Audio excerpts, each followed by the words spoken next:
Rohingya camp সংলগ্ন লাল পাহাড় গহীন এই অরণ্যে গোপন আস্তানা গেড়েছে মিয়ানমারের সন্ত্রাসী সংগঠন আরসা। সেখানে মিয়ানমার থেকে এনে মজুত করা হয়েছে অস্ত্র, গ্রেনেড, মাইন ও রকেট সেল।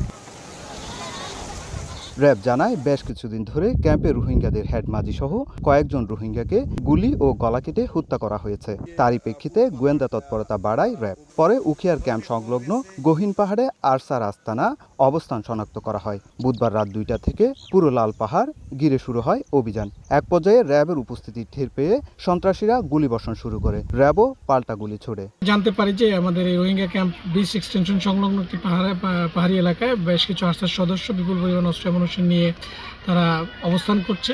সে লক্ষ্যে আমরা মূলত আজকে অভিযানটা পরিচালনা করি। র্যাব জানায় পাহাড়ি আস্তানা থেকে বিপুল পরিমাণ অস্ত্র, গ্রেনেড ও রকেট সেল উদ্ধার করা হয়েছে। আটক করা হয়েছে 2 সন্ত্রাসীকে। রোহিঙ্গা ক্যাম্পে নাশকতা করা ছিল তাদের মূল দায়িত্ব।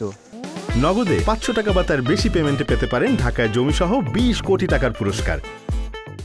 এখন পর্যন্ত 2 জনকে আমরা গ্রেপ্তার করেছি। সো এদেরকে নিয়ে কাজ চলমান আছে। তো আমাদের কাছে স্বীকার করেছে যে বিপুল পরিমাণ তার কাছে গ্রেনেড, আইডি এবং কিছু শেলও রয়েছে এবং অস্ত্র রয়েছে।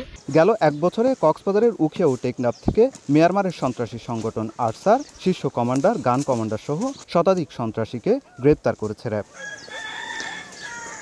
ক্যাম্পের নিরাপত্তার জন্য দেওয়া হয়েছিল কাঁটাতারের বেড়া, কিন্তু সেই কাঁটাতারের বেড়া কেটে পাহাড়ে আস্তানা গেড়েছে সন্ত্রাসীরা।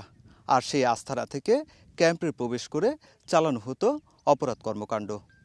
তাই ক্যাম্পে নিরাপদ করার জন্য পাহাড়ি আস্তানাগুলোতে অভিযান চালানো প্রয়োজন বলে মনে করছেন স্থানীয়রা। উখিয়ার কুতুপালং ক্যাম্পস্থ লাল পাহাড় থেকে সুজাউদ্দিন রুবেল, সময় সংবাদ, কক্সবাজার।